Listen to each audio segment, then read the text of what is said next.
Active duty service members as well as veterans and their families are using horses to heal. This is a program called Operation Horses and Heroes. The Now's Jennifer Awe takes us to Hambden Hills Stables in Chardon for a look at how equine therapy really works. The therapists here say that horses mirror the emotions of humans, so equine therapy helps them deal with their emotions rather than running away from them or burying it deep inside. For families who've lost loved ones, it never goes away. People think it does, but it never does. So even though it's all these years later, it just helped me to deal with some of those emotions. Or women in the military. Just had to work twice as hard and do twice as much to prove that I was worthy.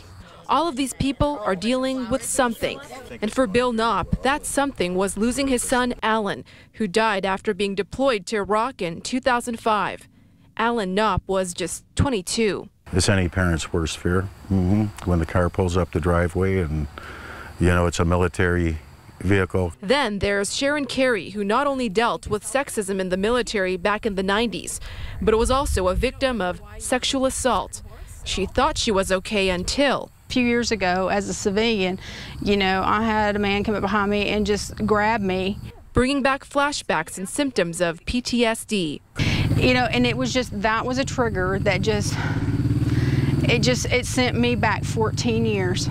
This program uses no machines or drugs, just horses. Friendly and happy, but he doesn't have a huge personality. Dr. Godfrey, who goes by Dr. G, says in equine therapy there are multiple steps. First, there is getting to know the horses. If the veteran is anxious, they might learn to calm down, and so they can do things in real time.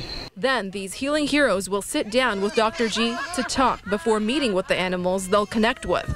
Bill Knopp, who attended last year's Operation Horses and Heroes program, is hosting it at his stable this year. This man, who was hardly able to talk about his son for more than a decade, has now learned to share and proudly displays a picture of him in his house. Very proud of him for serving his country, and it wasn't a waste. That's what I would tell him, and I miss him and love him. It's been a year since Bill went through this program using equine therapy, and he says he's able to better deal with his emotions now. And this is also one of the most non-invasive ways for veterans and military service members and their families to cope with PTSD and other emotional issues. In Chardon, I'm Jennifer Awe, reporting for The Now Cleveland.